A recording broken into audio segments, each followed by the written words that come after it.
Who doesn't love dragons? Or at the very least isn't intrigued by their history and varied mythologies? In a creative writing class in college, I actually wrote a paper on the existence of dragons, arguing points using biblical references and dinosaur illusions. I pointed out the anatomical similarities in many of the animals of our world, including bats, crocodiles, Komodo dragons, and snakes. If the cosmos indeed contain inhabitable worlds without number, does it not stand to reason that there might also be the designs for animal species without number, and possibly included in the midst of those, dragons? I got a B on the paper. These are a few portfolio pieces I've done over the last couple years featuring the mythic beasts. We have seen a lot of dragons in art, movies, comics, and television, but the greatest thing about drawing them is their unlimited potential for diversity and originality. Let's draw a couple. Today I'll be using supports of different hues. For this first dragon, yellow-hued Canson Metientes pastel paper. For pencils, Prismacolor oil-based dark purple and white. Stage 1, make a fast underdrawing. For the fast underdrawing, make quick light marks that capture the overall shape of the dragon. These first lines will help you to navigate your way around the animal and will eventually be obscured by heavier marks.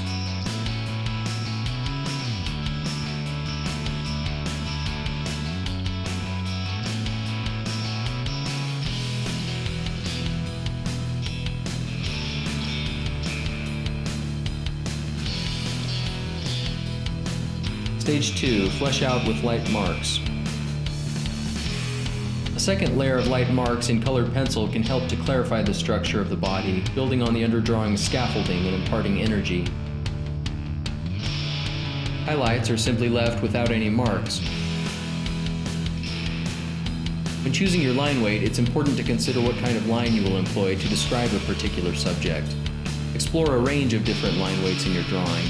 Light and quick gestural marks, continuous lines of varying weight, and definite and intentional heavy marks. To decide on a dragon's head shape and horn variations, you just have to sketch and play around. Try different things. See what works and what doesn't work for you.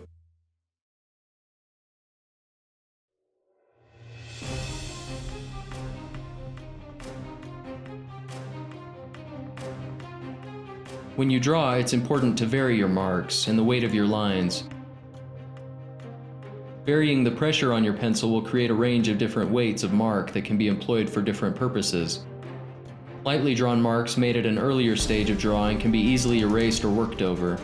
A line that varies in weight along its length suggests a certain energy and movement, because it takes a confident approach and looser pencil hold to achieve this type of line.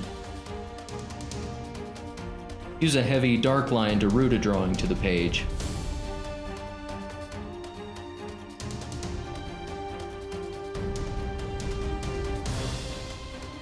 Why do dragons sleep during the day? So they can fight knights.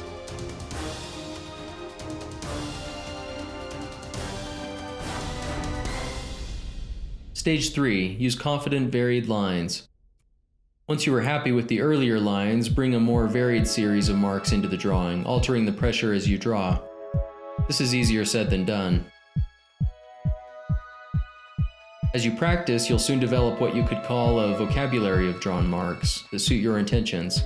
It'll become second nature.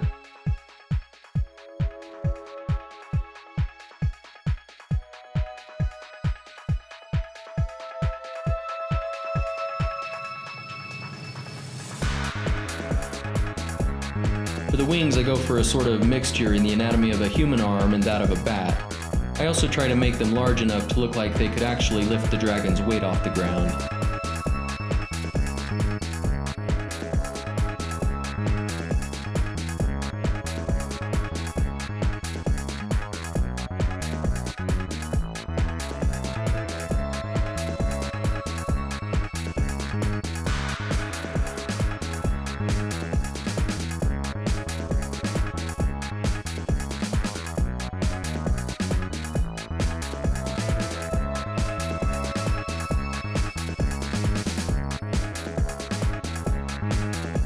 What do dragons call a knight in shining armor?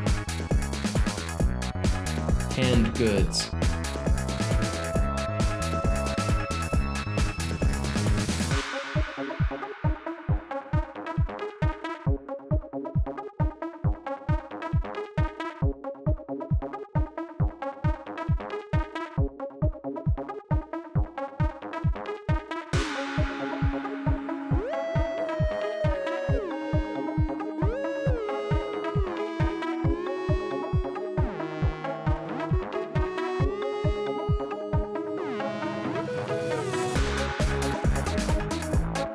Stage 4.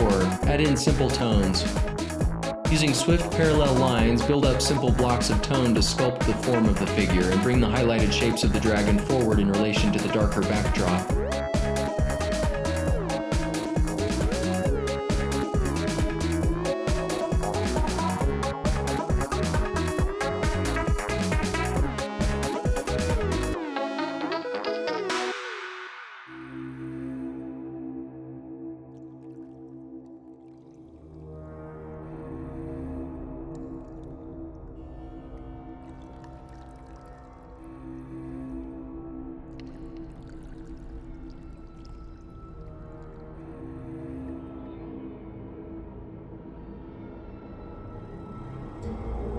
Stage 5. Identify lightest lights and darkest darks. Using pencils of varied sharpness, emphasize the lightest and darkest lines in order to create contrasts that draw the eye.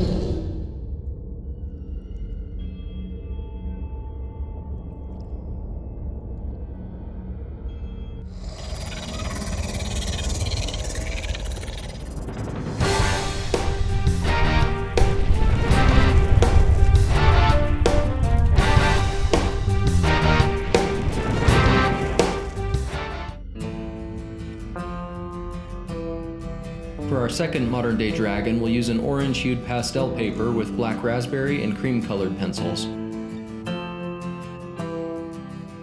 Start by using the pencil to lightly and roughly draw the outlines of the dragon. Working straight onto a piece of colored paper gives you the advantage of having a unified color throughout your picture. What's more, it also helps to increase the range of colors used. Think of the paper as one of your drawing's hues. Add in some minor details such as horns, fingers between strands of wing, and musculature.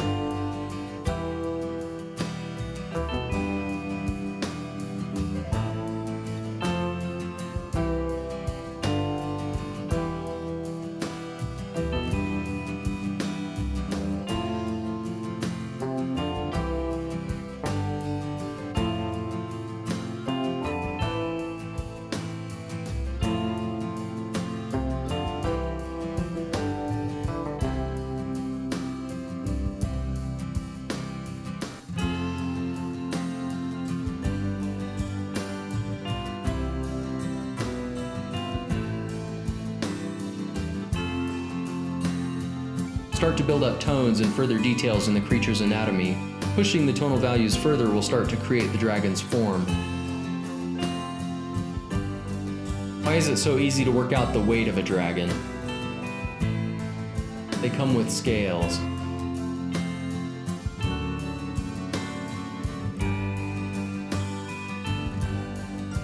I like to try and vary the textures on the dragon's body, from linear body sections and armor to small scales to wrinkled skin like that of an elephant, but I also repeat those textures throughout.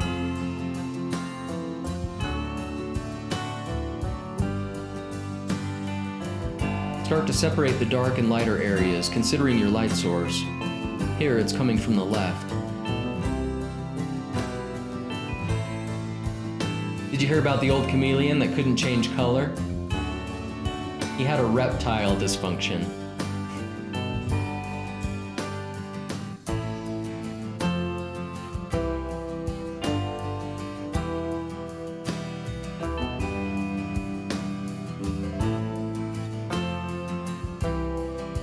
Stage 4. Add in simple tones.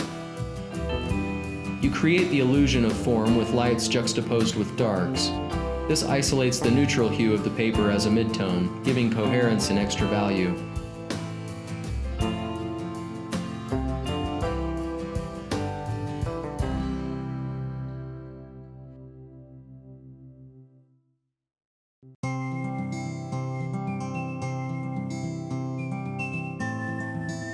Stage 5. Identify lightest lights and darkest darks. Use the cream-colored pencil to create highlights on the dragon, such as the back and serpentine neck. Then switch back to your darker colored pencil, in my case black raspberry, to emphasize the darkest areas. Allow the color of the paper to show through in certain parts to give solid areas of color. Even with strong directional light, the main flesh tones are in the mid-range.